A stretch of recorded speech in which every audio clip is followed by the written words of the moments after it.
Hello, traders. FX Pip Collector here. Today is Wednesday, July 3rd, and I'm going to be analyzing the US dollar yen, starting on the monthly, working my way down to the 1 hour time frame for the full top-down analysis.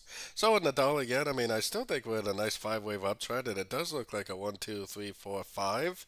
Very, very stretched out wave 5. So, at this point, we're not respecting the 78%. I think that we're probably going to go up at least to the 100%. Then we'll probably have to make that 3, 4, 5 shape. And then if it breaks structure, then I will definitely turn into a bear and definitely start looking for sells at the end of pullbacks. As of right now, we are definitely extremely bullish on every single yen pair. Going down to the weekly time frame, like I said, it's not respecting the 78.6. Next area of resistance for me is all the way up at the 100% Fibonacci extension, right around the 165 area. So taking it down to the daily time frame. On the daily time frame, I think it's very, very clear this is a 1, this is a 2, and this is all subdivisions of a wave 3. We do have a couple areas of resistance coming, the 126 at the 162.2 and the 138.2 at the 163.4 should be areas of resistance. But until we get some sort of a break of structure on at least the daily time frame, I am definitely extremely bullish, and I'm definitely looking for longs on shorter time frames.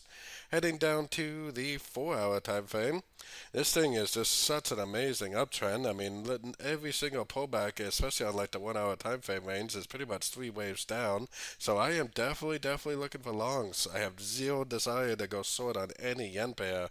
I do expect that they will have some resistance up there, which honestly, even that I probably won't even go short for, because for me, the only strategy is to go long at the end of every pullback, especially 3 wave pullbacks for the continuation of the uptrend.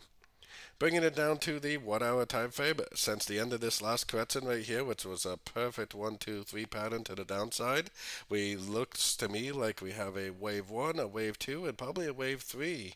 Now maybe we're going to go down for a wave 4. Maybe it's just a subdivision of a much bigger uptrend. Either way, I am definitely still looking for longs, especially on the 1 hour time frame range. I'm looking for 3 wave pullbacks. I'm looking for entries to go long. The next move up may be a wave 5, or possibly it's just a subdivision of a much bigger uptrend.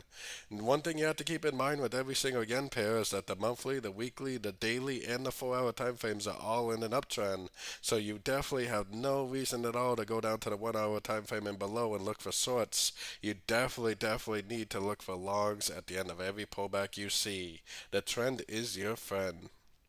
So don't forget to join my free Discord group, which is linked down here in the corner. And don't forget to check out my website if you'd like to get access to my swing trade setups and my daily live Zoom meetings. As always, thank you and happy trading.